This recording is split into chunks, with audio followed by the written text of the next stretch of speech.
Muy bien, pues proseguimos el segundo diálogo de la jornada. Este segundo diálogo se titula Infografía interactiva, el caso de Boston Globe. El diálogo irá a cargo de Mario Pérez Montoro y Chiqui Esteban. Mario Pérez Montoro es profesor investigador de la Universidad de Barcelona y Chiqui Esteban es director de infográficos del The Boston Globe. Agradecerte, Chiqui, antes que nada, que estés en un día como hoy en tu oficina conectado a Skype para participar en esta jornada. Muchas gracias, de verdad. Y nada, un poco para los que no lo conozcáis, Chiqui Esteban es director de infográficos de Boston Globe. Desde principios de si no lo tengo mal, eres director de infográficos desde noviembre del 2013 y cuando llevaba prácticamente, creo, solo unos meses en el periódico, unos meses en que hubo el atentado en abril en la maratón de Boston, en el que yo creo que The Boston Globe se ha convertido en uno de los, en estos momentos, medios digitales de referencia en tratamiento infográfico de la información. El año pasado recibisteis, creo que fuisteis finalistas en 4 categorías de los Online Journalism Awards, ganasteis 2, creo, y os habéis situado pues en uno de los medios de referencia en este campo. Mario Pérez Montoro es posiblemente uno de los mejores especialistas en visualización de datos y arquitectura de la información de nuestro país. Es autor de numerosos artículos y de libros como Arquitectura de la información en entornos web, The Phenomenon of Information. Ha sido profesor invitado en Stanford y en Berkeley y, entre otras cosas, diriges ahora la revista BIT de la UB sobre documentación digital. Todo en vuestras manos. Contamos un poco como en el diálogo primero, unos 40-45 minutos de intervención y después abriremos la palabra al público. Muchas gracias. Gracias, espera.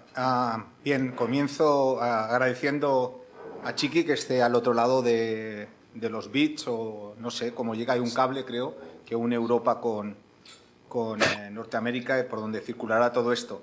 Para mí es un verdadero honor poder compartir una mesa con él, sobre todo porque para mí es una fuente de inspiración. En la universidad, los papeles, lo aguantan todo, Lo malo es dedicarse a la profesión. Y nosotros los universitarios fagocitamos un poco el trabajo de los profesionales. Y en este caso, para mí ha sido un poco más difícil prepararme esta charla porque muchos de los ejemplos que suelo tomar para ilustrar mis clases los tomo del periódico donde él trabaja. Y por cortesía hoy le he dejado ese privilegio a él que nos presente sus trabajos ahí. Bien, la charla he diseñado, pactamos una serie de preguntas para mantener un diálogo y vamos a ejemplificar siempre la misma estructura.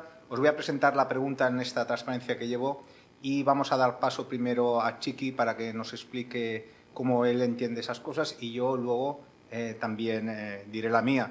En todo caso, creo que como ha ido la sesión anterior y como se presenta esta, creo que hemos preparado demasiadas cosas. Seguramente cuando llegue el momento lo dejaremos donde está y en todo caso ya escribiremos algún artículo juntos que podáis leer. Bien, no sé cómo va esto.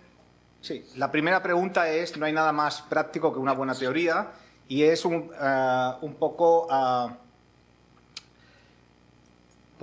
poner sobre la mesa cuál es la diferencia entre infografía y visualización de datos, ¿no?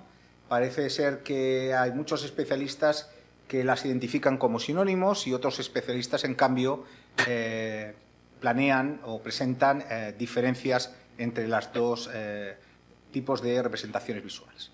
No sé, Chiqui, ya me dirás, comienza tú explicando qué te parece.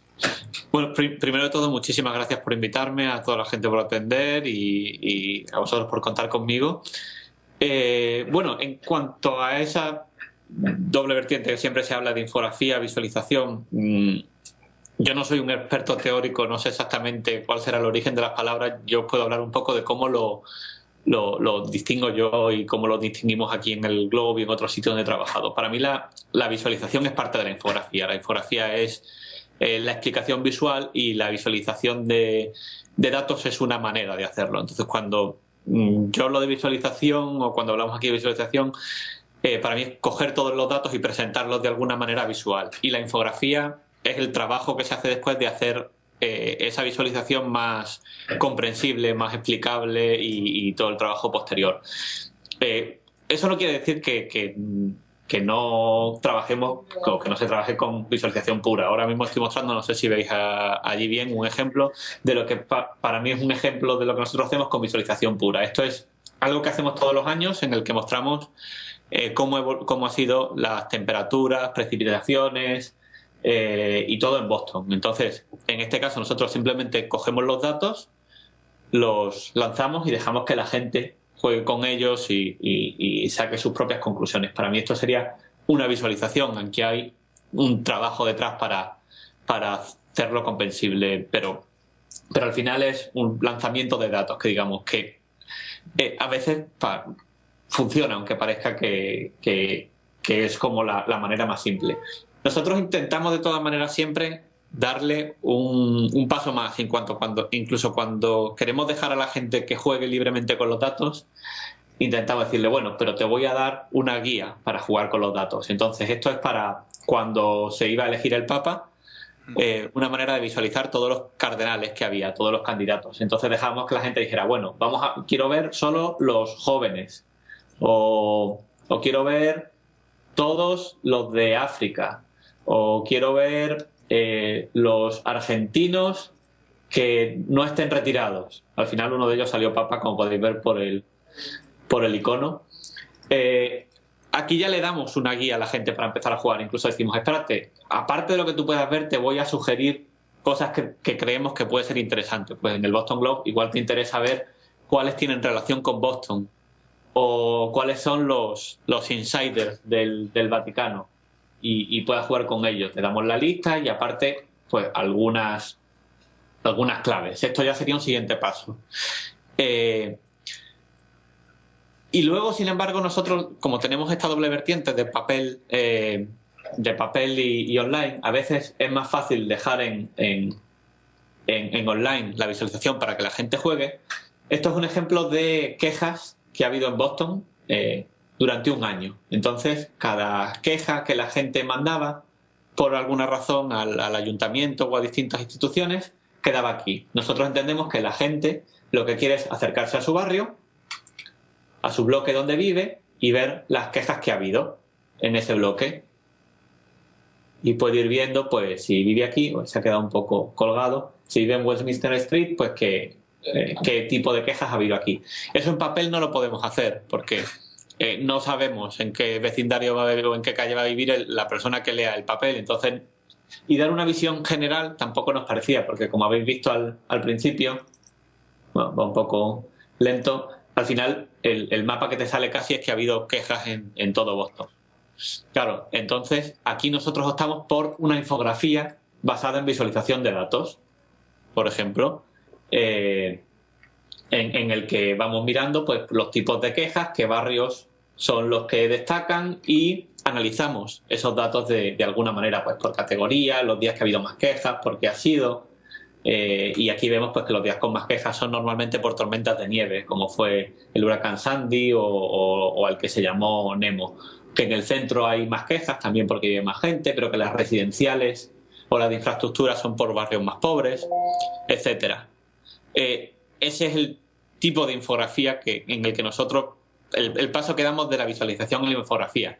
Y luego, sin embargo, también hay infografías que no tienen nada de visualización, que son simplemente pues diagramas, reconstrucciones o explicaciones en las que no partimos de unos datos, sino de una información. Serían como los tres pasos: la visualización pura, la infografía usando visualización o partiendo de visualización y la infografía sin visualización. Muy bien, muchas gracias. Voy a un poco a contar la mía. Estoy muy en parte de acuerdo. Pasa que yo me obligo a tener que contar esto a los alumnos, ¿no? Y tengo que tomar posición. Creo que la frontera es resbaladiza y hay overlapping, ¿no?, entre infografías, visualización. Yo acostumbro a presentar el siguiente esquema. Yo defiendo que la infografía es una representación gráfica, normalmente estática, aunque puede ser también dinámica, que combina imagen y texto sobre todo con objetivos narrativos. Para mí eso es lo importante. Una infografía tiene una intención comunicativa que es una especie de storytelling, contar algún tipo de historia.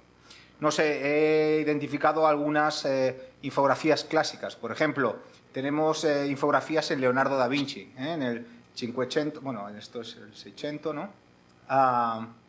De una mujer embarazada, una disección con un bebé.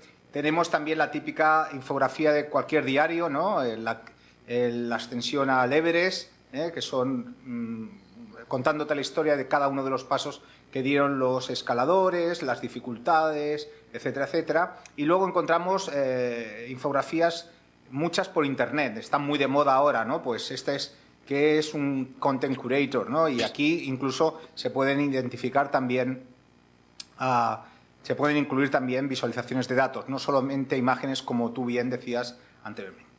Por otro lado, la visualización de datos es también una representación gráfica, de nuevo estática o dinámica, de un conjunto de datos para representar aspectos y relaciones entre esos datos. Es decir, aquí la intención comunicativa no es narrar algún acontecimiento con una estructura, sino analizar los datos, encontrar patrones, hacer aflorar o hacer hablar a esos datos.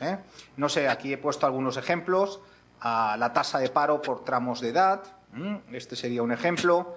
Otro ejemplo, los datos de Facebook antes de salir a bolsa, que los datos que presentaron, que luego se demostró que no eran tan ciertos como ellos decían, los datos económicos, o la evolución del abandono escolar en España. Tenemos pues un mapa a la derecha y un timeline o una gráfica de líneas a la izquierda. Por tanto, yo creo que, mientras que otros autores defienden que la infografía es estática y la visualización es dinámica, yo creo que el aspecto que está en juego es el que os contaba, ¿no? Uno cuenta historias y el otro analiza datos, ¿no? Para mí, a grandes rasgos. Tenemos visualizaciones estáticas, como infografías estáticas, pero también tenemos infografías dinámicas. Esta infografía, perdón, Chiqui, si estás viendo el PowerPoint, sí. Es la del New York Times, es una fuente de inspiración junto a tu periódico. Es una infografía de un artículo de un viaje por Rusia y en el cual el usuario puede interaccionar con el infográfico y puede elegir el punto de parada y leer las fotos y tal. Es una infografía, no hay nada más, pero es interactiva. Tú puedes decidir por qué puntos pasas. Y por otro lado también tenemos visualizaciones de datos estáticas, como la de tasa de paro que hemos visto antes, o dinámicas. Esta igual los hace hasta gracia. Se llama tu tasa de paro .es, en la cual, pues no sé, uno elige la provincia en la que vive, busco Barcelona, el sexo que tiene, pongamos yo mismo, edades, me voy a quitar unos años, vamos a hacerlo, y cuál es mi formación, y voy a hacer licenciado o diplomado, y calculo la tasa de paro de mi generación. Pues tenéis, el paro actual en España es el 26%, y mi generación, por mi capa social y formación, es solo del 13%. Eso que dicen que estudiar un título universitario no sale a cuenta laboralmente, pues demuestra que, de momento, aunque sea de forma inercial, la cosa está aquí. Bien,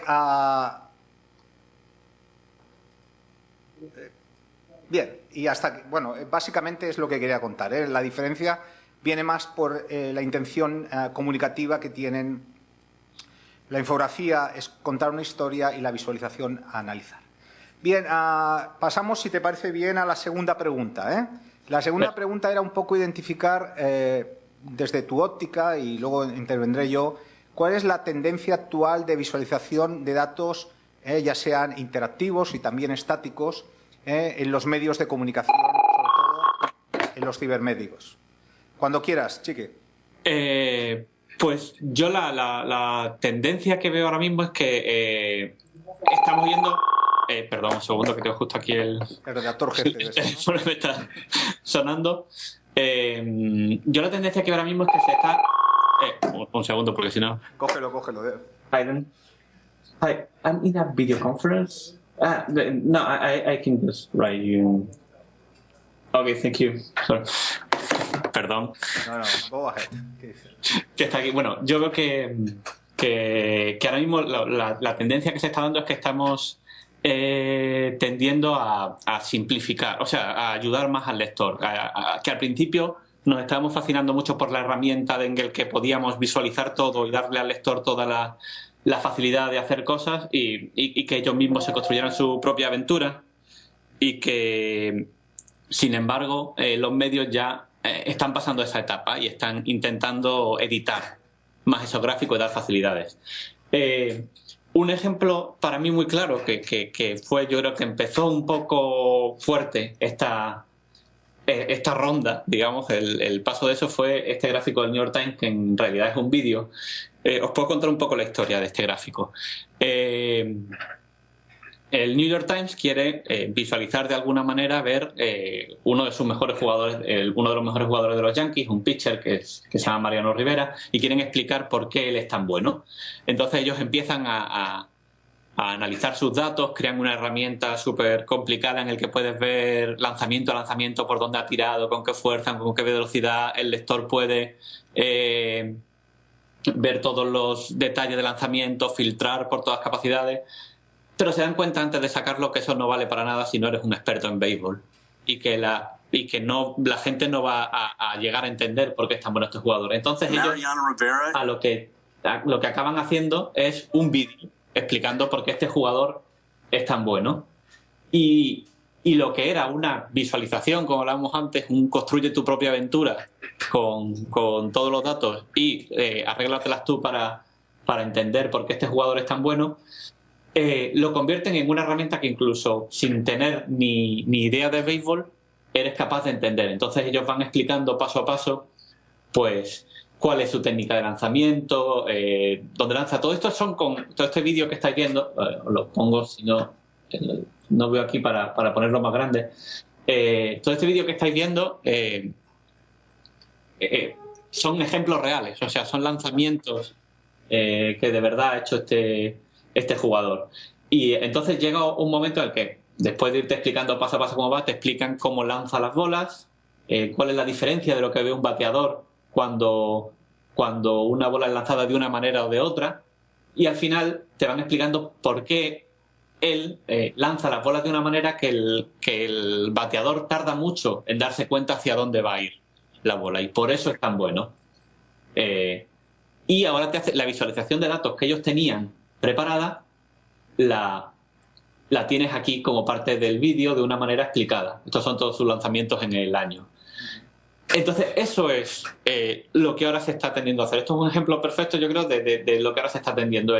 Yo tengo la posibilidad de dártelo todo hecho, pero prefiero editártelo y cumplir un poco más con mi obligación y no dejarte a ti todo el trabajo.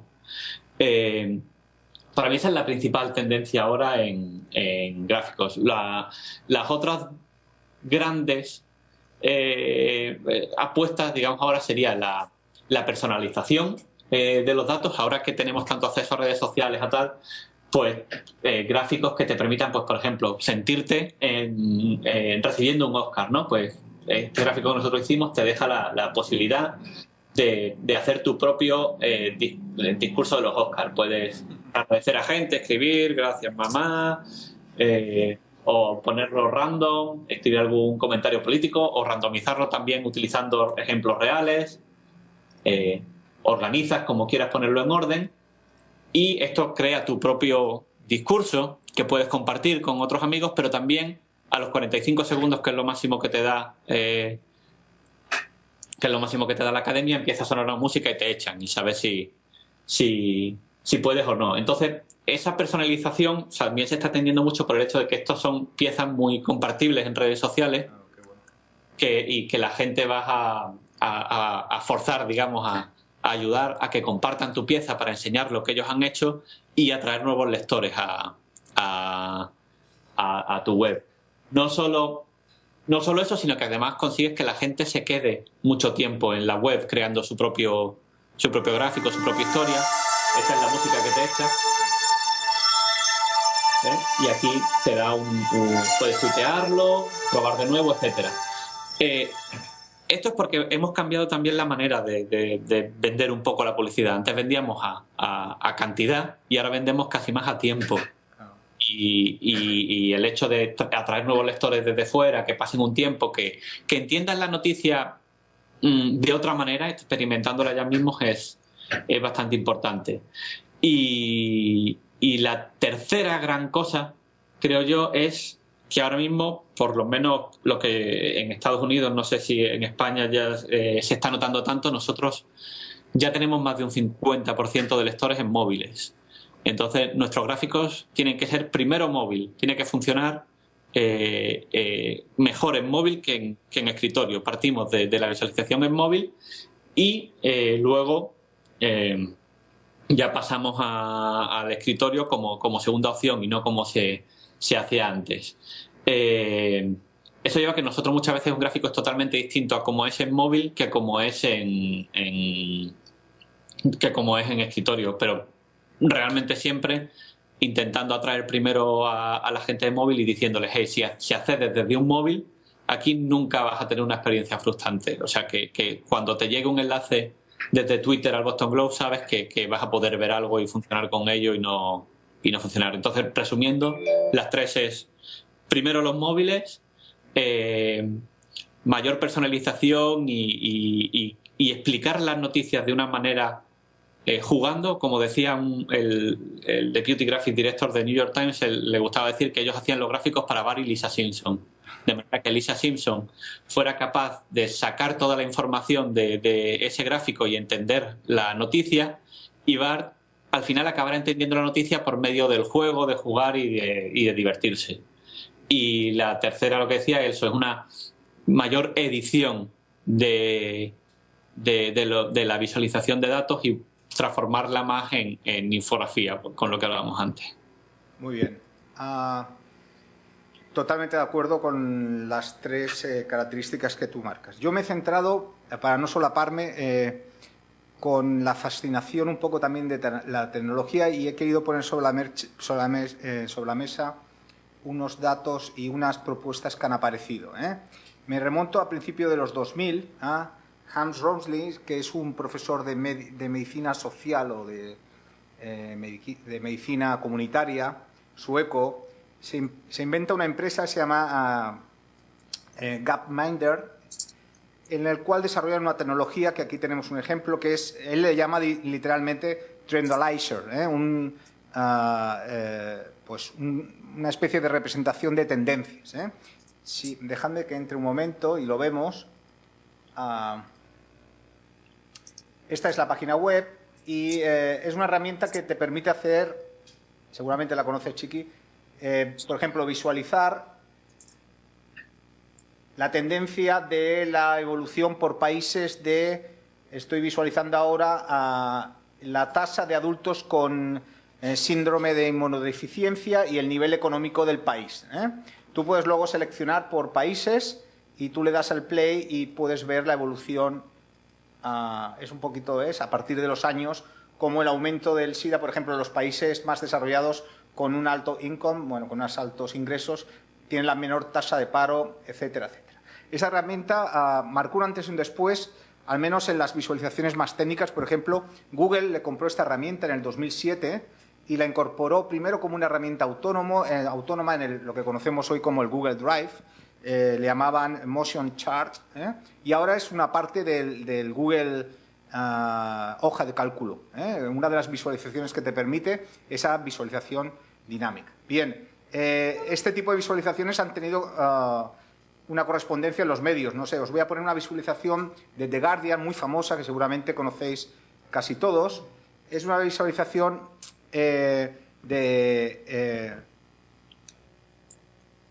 os cuento primero la historia. Es la visualización de todos los tweets que se provocaron cuando una persona lanzó un rumor de que unos riots, unos perroflautas, habían liberado, lo que diría a los del PP, habían liberado las fieras de leones, panteras, tigres del Zoo de Londres. Entonces, aquí se visualizan el tiempo, hay un pequeño storytelling y luego unas marcas. Los verdes son tweets a favor del retuiteo. Sí, han librado las fieras en Londres, tendremos que huir, tal, y cómo se va extendiendo esta noticia y cómo es contrarrestada por rumores en contra, que al principio no tienen tal, hasta que aparece una persona que tiene más de 12.000 seguidores en Twitter y tiene mucho prestigio y dice, eso es falso, las fotos son de un zoo de Italia. Y de repente todo el mundo se anexiona que es falso, es falso, es falso. Le doy al play, esta es la visualización aquí abajo, la vemos en un momento. Está el verde ganando, hay muy poquitos rojos, empieza algún rojo, pero sobre todo cuando llega por aquí es cuando se dispara. Tenemos peor conexión que en The Boston Globe, como podéis comprobar. Ahora aparece en rojo. Ahí. Es este punto. Y ahí se une todo el mundo y el rumor desaparece. Este es un heredero del mismo esquema de la herramienta que pues creó Roslin en su Gapminder. Y simplemente quería acabar diciendo también la importancia de las herramientas en el deporte. Él ha puesto justo un ejemplo, yo traía otro ejemplo, pienso que es una de las áreas en los cibermedios que más se trabajan con visualizaciones. Seguramente por el tipo de lector que espera un valor añadido más allá de los resultados, ¿no? Aquí os voy a presentar una visualización espectacular sobre las finales olímpicas de los 100 metros lisos. Si os parece bien, lo vemos. ¿Fue? Sí.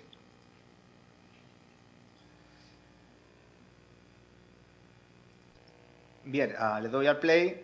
Fijaros, bueno, no hace falta que diga yo nada, creo, porque es autoexplicativa. Just how fast was Usain Bolt's gold medal sprint? Let's put him on a slightly bigger stage and see him race against every Olympic medalist since 1896. This imaginary race, assembled using runners' average speeds, reveals just how much faster sprinters have been. Fijaros, cuando Usain Bolt llega a la meta, los primeros que corrieron van por aquí, Esta es la visualización. Es un cálculo inverso, tomando como referencia la última medalla. Los datos no son muy difíciles de calcular, pero a mí me parece espectacular. Come.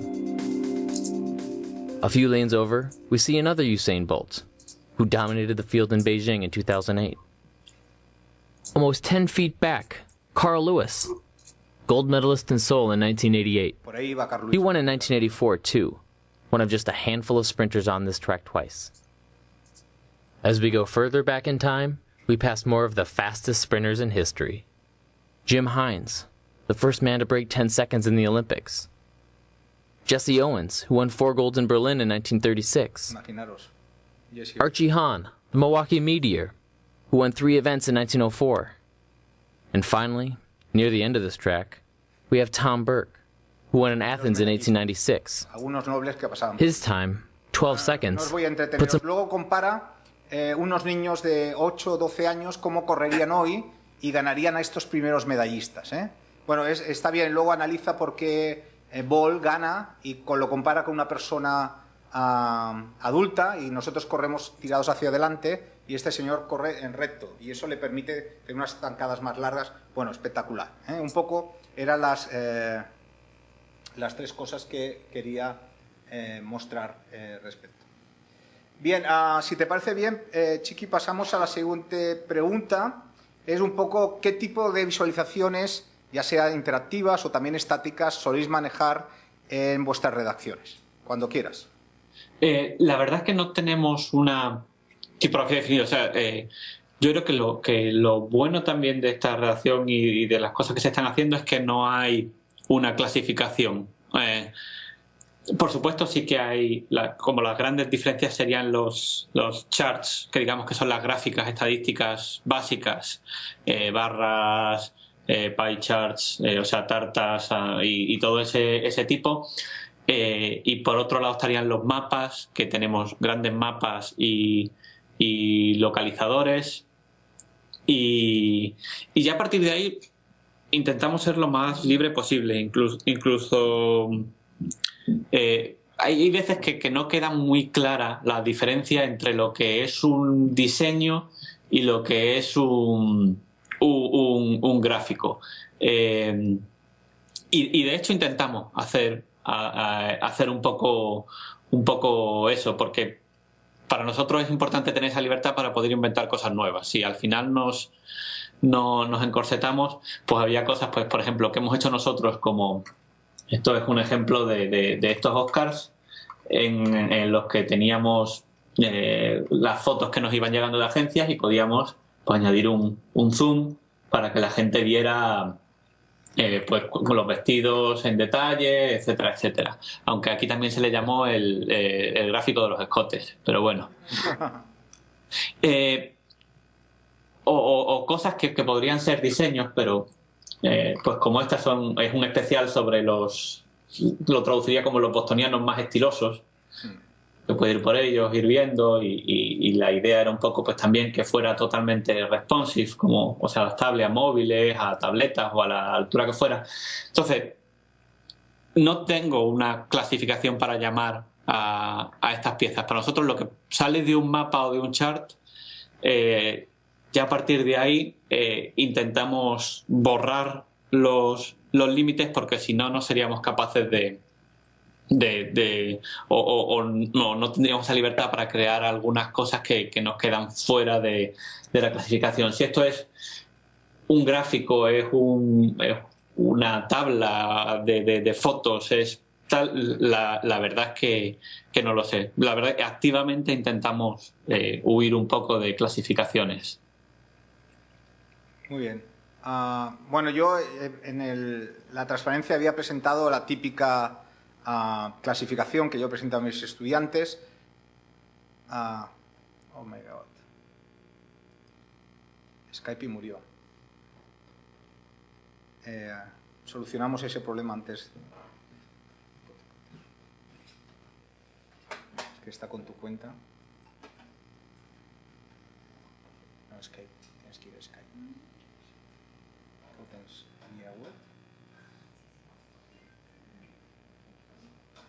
En Apple es una... no, es una aplicación.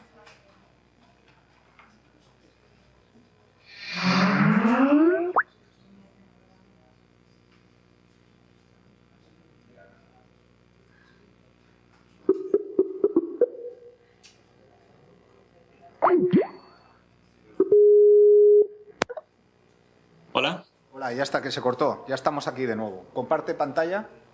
A ver, de acuerdo. Conversaciones, compartir pantalla. ¿Empiezo? ¿Deberíais tener ahí? Perfecto, perfecto. Vale, estaba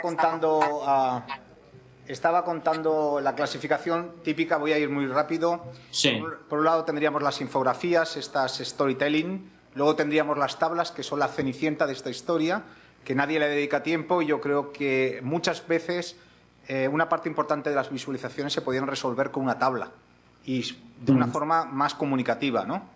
Luego tendríamos las gráficas que tú nos nombrabas, de líneas, de barras, de columnas, los P-charts o gráficas, ciclogramas, etcétera. Luego tendríamos los mapas o visualizaciones topográficas.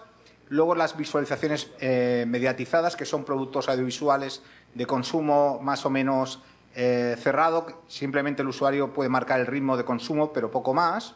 Y, no sé, por ejemplo, había puesto un ejemplo del New York Times. Esto es pues un agregado de infografías que te explica el bosón de Higgs. Y luego tendríamos, por último, las visualizaciones transmedia, que son visualizaciones que combinan todo tipo de registros, ¿no? Por ejemplo, en esto de las Olimpiadas de Londres, tenemos una visualización que combina mapas 3D, fotografías 360, motion graphics, etcétera, etcétera. Es un poco la clasificación. Bien, pasamos a la siguiente pregunta. Vamos a agotar dos preguntas más, ¿vale? La 4 y la 5, y abrimos el debate un poco para que la gente pueda intervenir. La siguiente pregunta, la 4, es un poco discutir sobre la tendencia que hay ahora de las visualizaciones bombón o bellas exclusivamente, las A-Candy Visualization, versus el espíritu comunicativo que se tiene que perseguir siempre con las visualizaciones. Cuando quieras, Chiqui. Sí, como todo, yo creo que ha habido tendencias y momentos en lo que ha sido toda la historia de la infografía reciente, digamos. Incluso yo mismo muchas veces he dicho, no, la función es lo primero y bueno, lo sigo pensando. Lo importante es lo que cuenta y es totalmente secundario el aspecto. Sigo creyendo eso, pero sí que es verdad que soy un poco menos talibán a lo mejor de lo que he sido con ello. El tema es que por supuesto hay que informar, no hay que perder un ápice ni un detalle de información por hacer el gráfico más atractivo. Chiqui, un momento, que no compartimos pantalla ahora. Colgamos y volvemos a llamar. Gracias por dejarme decírselo. No hay más llamadas. ¿De acuerdo? Sí. Comparte pantalla ahora, perdona. Sí. Es que se había cortado. Sí, de todas maneras eso. Ahora realmente no iba a enseñar nada concreto. Ahora te vemos tu pantalla. Perfecto, digo, no iba a enseñar así nada concreto, aunque bueno, el ejemplo, este último es un ejemplo. O sea, sí que es verdad que intentando no perder un ápice de la información, intentamos hacer cosas que también sean atractivas, porque al final hay lectores a los que los vas a llamar por los ojos. Claro. Y que lo que pasa es que no puedes renunciar a informar desde ahí. O sea, una vez que los has llamado por los ojos y que le has hecho ver algo atractivo, lo que tienes que conseguir es que eso consiga su función de explicar la información. Y a veces para eso necesitamos una ilustración enorme. Un ejemplo para mí fue ayer, justo ha sido cosa de última hora, hicimos un gráfico sobre los caballos, las carreras de caballos. Aquí son más importantes de lo que yo podía pensar, y hay un caballo pues que esta noche tiene la posibilidad de conseguir la triple corona, que se llama, que es el máximo reconocimiento que hay en las carreras de caballos, conseguir las tres, y nosotros hicimos un gráfico intentando explicar el equipamiento que llevan estos caballos, ¿no? Esto es lo que hicimos ayer. Si lo veis bien. Sí, perfecto. Pues este gráfico posiblemente podría haber sido mucho más pequeño, podría haberse seguido esa idea de Tufte de la menor tinta posible, etcétera. Pero quisimos llamar también un poco la atención con una gran ilustración en la que no por ello dejáramos de informar menos. Pues podría haber sido más pequeño, pero ¿por qué no vamos a hacer algo bonito también? Decía Diego Areso, un diseñador que fue jefe de diseño en público y que es muy bueno. Eso siempre nos decía, que éramos demasiado prolijos y que no íbamos por lo bonito, y que lo bonito también había que cuidarlo. Y cada vez creo eso más, que hay que hacer cosas muy informativas, pero sí, podemos hacerlas bonitas también, ¿por qué no? Y que eso va a conseguir que atraigamos a los lectores a la información como se le atrae también con un buen titular. Muy bien. Yo, si te parece, yo cuando introduzco el concepto de A-Candy o visualización a bombón, utilizo a Tufte, que tú ahora mismo lo nombrabas, que dice que toda buena visualización, la ratio entre la cantidad de tinta utilizada para representar datos partido de la cantidad de tinta utilizadas en la visualización debe ser igual a 1. O dicho de otra manera, que solo haya tinta en la visualización que esté representando datos, que no haya tinta para ornamentos. Yo siempre pongo estos ejemplos a mis estudiantes, ¿no? Aquí tenemos una visualización que no cumple la ratio de Tufte. Fijaros, la visualización de datos es esta, son ejemplos reales, y esto, pues el aguilucho aquí y todo esto es tinta no dato, ¿no? Luego tenemos otro ejemplo de visualización candy, ¿no? De este tipo, más bombón, pues creo que es la evolución del precio de los diamantes, y ofrece a Marilyn, pues que los diamantes son, ¿qué decía? En la canción de Marilyn, son el mejor amigo de una mujer, ¿no? Eran otros tiempos y otro políticamente correcto diferente. Bien, de todas formas es muy difícil identificar cuál es el límite, ¿no?, entre la A-Candy o una buena visualización. Aquí teníamos otro ejemplo de un señor que intenta representar los daños que se sufrieron en Manhattan en el 11 de septiembre, quemando unas columnas que había hecho con unos periódicos, que evidentemente es muy poco fiel. El límite, yo que sé, aquí he puesto una visualización muy famosa. Aquí no hay ningún mapa dibujado, simplemente son las relaciones que tenemos en Facebook. Dos amigos, cada persona es un punto, y cuando uno es amigo de otro, se le pone una línea. Si ponemos todas las líneas que hay en Facebook, nos sale el mapa mundi. Nadie ha dibujado aquí el mapa mundi. Y luego quería poneros una que ganó el premio, una de las mejores visualizaciones del año pasado, que es la de muertos por disparo en Estados Unidos y el número de horas que se han perdido. Es decir, cada línea de estas representa un muerto por disparo y te sigue la línea hasta los años que por cultura, formación, raza hubiera vivido. Y te marcan los muertos y los años que se han perdido, los años sin vivir. Es espectacular. A ver si la podemos ver en grande.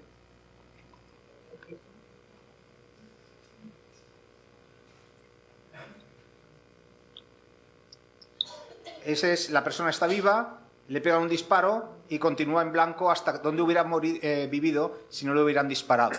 Al principio es el segundo con el nombre y la cosa se acelera. Es bonita incluso cromáticamente cuando esté todo representado. Ahora, con una buena conexión, es decir, Yastel aunque fuera, se vería ya a estas alturas. Fijaros, tenemos todos los muertos del 13 y los años que se han dejado de vivir.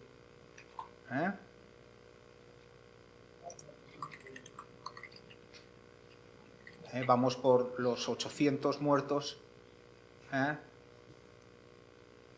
Y acaba el 13, esperemos.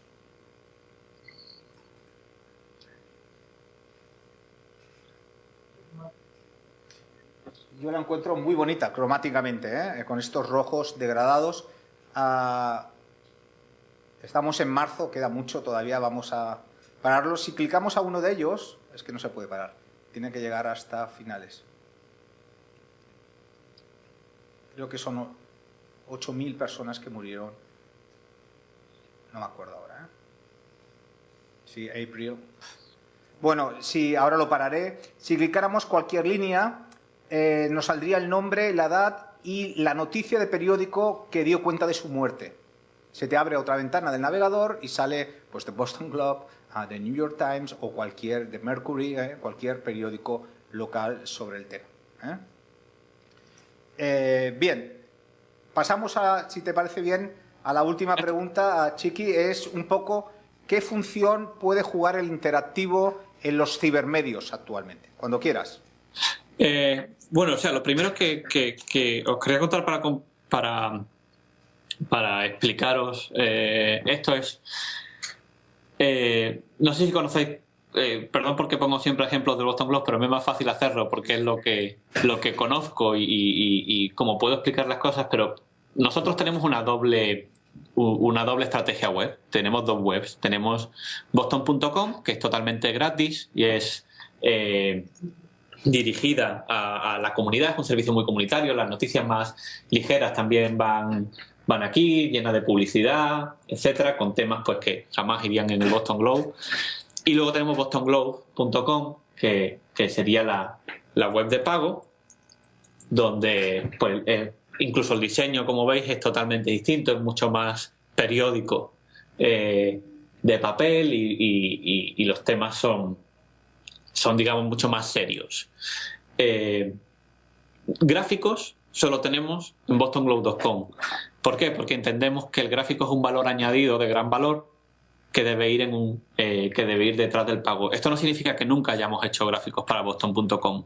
Hemos hecho gráficos sobre algún tema de deportes, hemos hecho gráficos sobre temas de comunidad, pues mapas para eventos como la regata del Charles, una regata que hay aquí en el río, pues dónde está cada cosa.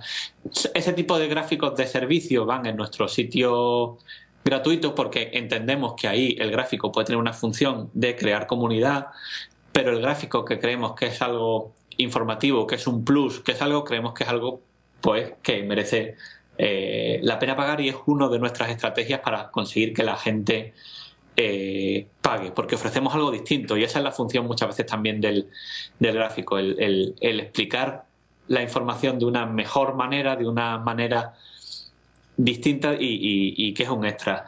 A partir de ahí entran otras cosas que hemos ido comentando durante las charlas. Pues, por ejemplo, con los gráficos conseguimos que la gente pase más tiempo en página. Ahora vendemos el tiempo, conseguimos enganchar al lector, conseguimos que el lector comparta la noticia, como con los juegos que contamos, y que juegue con ella. Que le dé su visión y que sea capaz de atraer a nuevos lectores al periódico. Entonces, tenemos esa función formativa del gráfico de explicar mejor la información, de ofrecer un valor añadido que el texto, el vídeo y las fotos no pueden ofrecer. Tenemos esa manera de enganchar al lector y, digamos, egoístamente, utilizar el gráfico como una ayuda para mejorar nuestros números y atraer a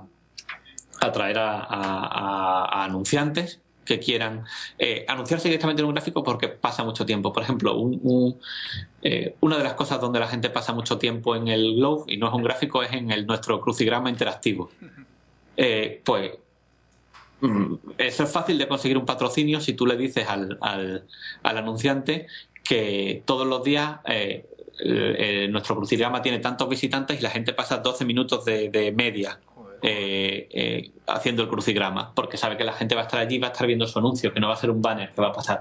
El gráfico, aparte de eso, de todas las funciones informativas que hemos dicho, en un punto de vista meramente económico, también es algo en el que la gente pasa más tiempo, juega y hay más engagement, no sabría cómo decirlo, como más conexión con el medio, incluso emocional, que lo que pueda ser un texto. Sí que es verdad que la publicidad en vídeo sigue siendo la más exitosa, pero nosotros creemos que como valor añadido informativo y como valor añadido incluso económico, el gráfico es en gran parte el futuro o buena parte del futuro de los medios interactivos. Muy bien, Chiqui. Totalmente de acuerdo. Yo creo que tienen una función persuasiva o de comunicación persuasiva, ¿no?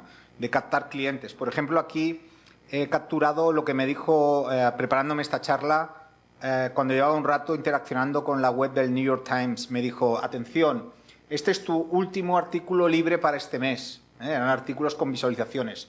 A partir de ahora, un acceso ilimitado por €1. Fijaros, cuando llevas un número determinado, te queda el gusanillo, ¡ay, qué bueno, qué visualizaciones! Y si quieres más, tienes que pagar. Entonces, las visualizaciones es una manera de enganchar, como bien decía Chiqui. La otra cosa importante es el tema del consumo móvil, que también lo apuntaba a Chiqui. Bueno, se dice que ayer primero se pensaba en la edición en papel de un periódico y luego se pensaba en la edición digital. Hoy se piensa primero en lo digital y luego en el papel. Pero yo creo que cada vez más primero pensamos en la edición móvil y luego en la edición digital y luego, por último, en la de papel. Os estoy poniendo un ejemplo aquí del periódico La Competencia que tenéis allí, el de USA Today. Conocí a los diseñadores. Han hecho realmente una reforma arquitectónica de la web móvil del periódico, pensando exclusivamente en dispositivos tipo iPad. Ellos han detectado que el mayor consumo de su página web es en las últimas horas de la tarde y se hace a partir de dispositivos Apple, móviles, iPads, y han diseñado toda la arquitectura del periódico en función de ese consumo. Han utilizado la distribución en librillos tipo colores, pues no aprecio aquí porque ni con las gafas veo, de deportes, vida, dinero, tecnología, y funciona perfectamente en el iPad. Y la manera de exploración han creado Parallax, unas navegaciones especiales, y yo creo que va por aquí. Y la visualización aquí juega un papel importante. Y por último, no conozco estudios sobre el ROI positivo, económicamente hablando, de las visualizaciones, pero sí que estoy al caso de estudios del ROI positivo de las visualizaciones o las infografías en los social media. Por cierto, lanzo, ya que hay alumnos aquí, si alguien quiere hacer una buena tesis doctoral, un buen tema sería ese, estudiar en las redacciones y en los cibermedios españoles o catalanes el ROI económico que produce publicar artículos con infografías y sin infografías. Aquí os he capturado un estudio de los social media, fijaros, post con infografías y post tradicionales. En Facebook hay un menos 12% con infografías. Pero fijaros en Twitter, cuando lleva una infografía asociada, crece un 832%. En Google, debe ser el Google Plus, me imagino, un 125%. En LinkedIn se producen a 629% más compartición. En Pinterest, bueno, aquí es exactamente lo mismo porque todos los posts de Pinterest son infográficos. Bien, es simplemente un estudio que se podía reproducir también en los medios. Yo creo que es un tema bastante interesante. Bueno, Chiqui, si te parece bien, abrimos un poco el turno de preguntas por si alguien quiere aprovechar que tú estás en línea. ¿Okay? Pues voy a apuntar solo una cosa con lo último que has comentado, que son unos datos que se me olvidó comentar. Cuando yo trabajaba en lainformación.com, los años que estuve, hacíamos, al final de año mirábamos las piezas más vistas, etcétera, de todo. Y en los 2 años, del top 10 de los artículos individuales más vistos, 6 o 7 podían ser gráficos, incluidos todos los del top 5. O sea que funciona en cuanto a visitas. Muy bien. Muy bien, ¿te parece bien? Abrimos, no sé si alguien quiere intervenir, algún comentario. Si no os ha aburrido, sobre todo con mi parte, la otra no. Luis Cudina habla. Sí, seguramente. Ponte allí en la mesa de doctorando, aunque ya hayas superado esa fase. Da igual si me pongo aquí. Sí. Para no estar de pie. Bueno, hola, Chiqui. Hola, ¿qué tal? Luis Cudina. Sí, nos hemos intercambiado algún correíto. Bueno, muchísimas gracias por estar aquí con nosotros. Yo quería, siguiendo tu intervención, hay una cosa que me ha recordado, que es una incógnita que yo tengo, y a lo mejor la pregunta que yo te voy a hacer te va a parecer que ya está contestada, te va a parecer muy elemental, pero es una cosa, en fin, que yo recuerdo. Voy a intentar ir al grano. Como tú conoces bien la prensa española, y imagino que algo debes ir siguiendo o te acordarás, yo tengo el siguiente recuerdo muy claro. Recuerdo una época donde El País, concretamente, parece que se aficionó a los gráficos interactivos, y cuando digo se aficionó a los gráficos interactivos, es decir, gráficos en los que había que interactuar para que hicieran cosas.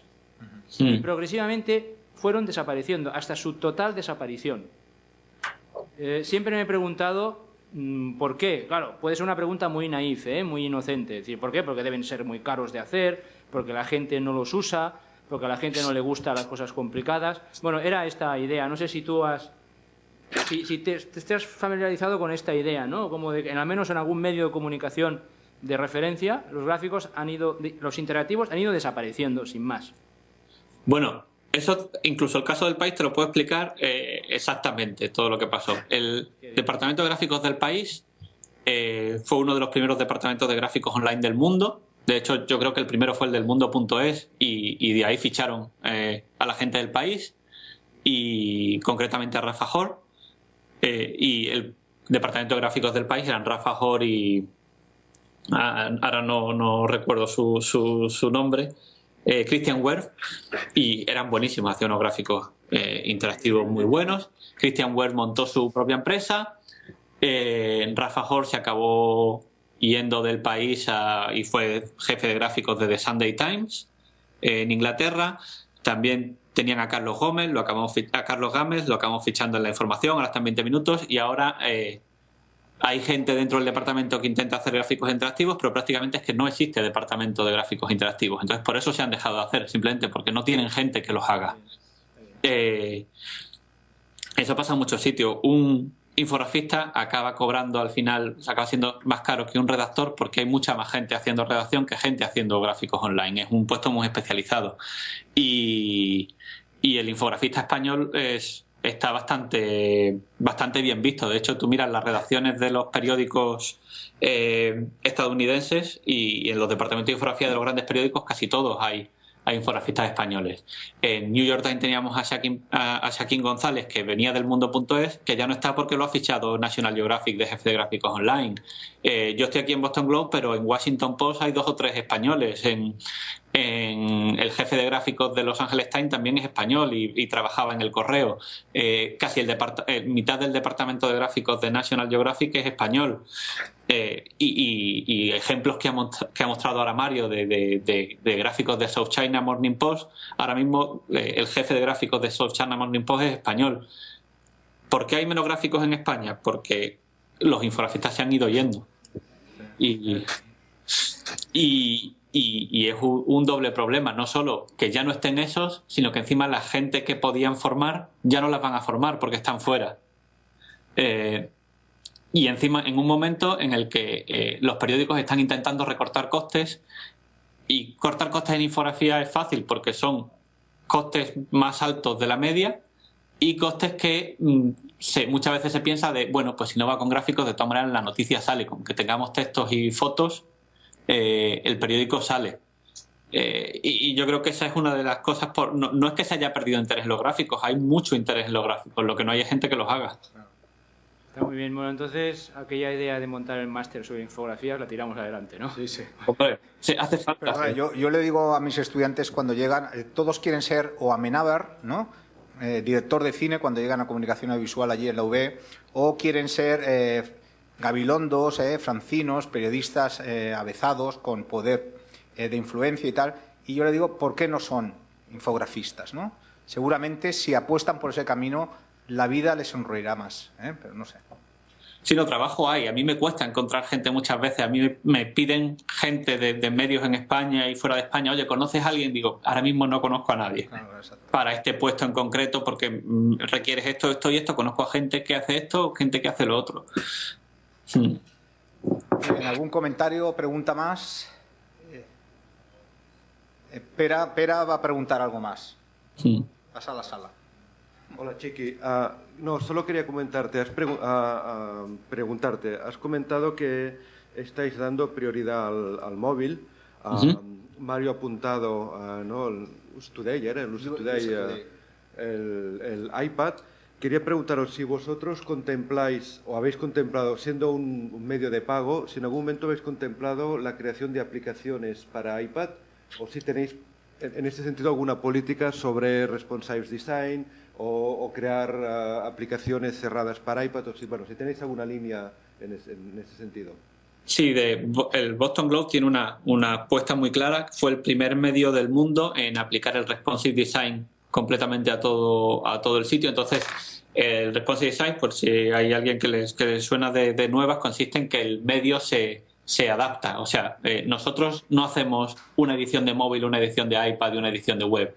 Nosotros todos los gráficos y todas las piezas que se hacen y todo el diseño del site está construido de una manera que se adapta, sea cual sea el ancho de la página. Entonces esa es nuestra apuesta. Nosotros decimos, no queremos perder el tiempo en tener tres cosas distintas, sino nosotros a lo mejor tardamos algo más en hacer un gráfico porque tiene que ser totalmente responsive, y yo creo, no estoy seguro 100%, pero creo que seguimos siendo si no el único, el principal medio del mundo que hace todos sus gráficos en responsive design, todas sus piezas, y cuesta trabajo y es más difícil, pero funciona en móvil, funciona en tableta. Si mañana ponen gráficos en frigoríficos, va a funcionar en un frigorífico. No hay ningún problema, nos adaptamos a lo que haga falta y no tenemos que ir sacando distintas versiones. Queremos estar en todos lados y no solo en tabletas o en móviles, sino en lo que se invente, y para nosotros esta es la mejor manera. También, pues esto es una impresión personal, no tengo números sobre esto. Yo creo que las aplicaciones tuvieron su momento fuerte, las aplicaciones de medios, pero al mejorar los móviles, al mejorar las tabletas, al tener más conexión, la posibilidad de que tú lo tengas navegando en la web, que puedas pinchar en un enlace en social media y acceder directamente a la web sin tener que entrar en una aplicación, es una ventaja. y es algo que nos hace ser más ágiles que otros medios. El que para ver la versión online no tienes que entrar en una aplicación, sino que el link está accesible quieras de donde quieras. Muy bien. Pues muchas gracias, Chiqui. Vamos a cortar aquí. Darte las gracias y todo un placer poder escucharte. A vosotros, muchísimas gracias por todo. Gracias. Abrazo. Bueno, ya no, ya se ha ido. Le podéis haber aplaudido.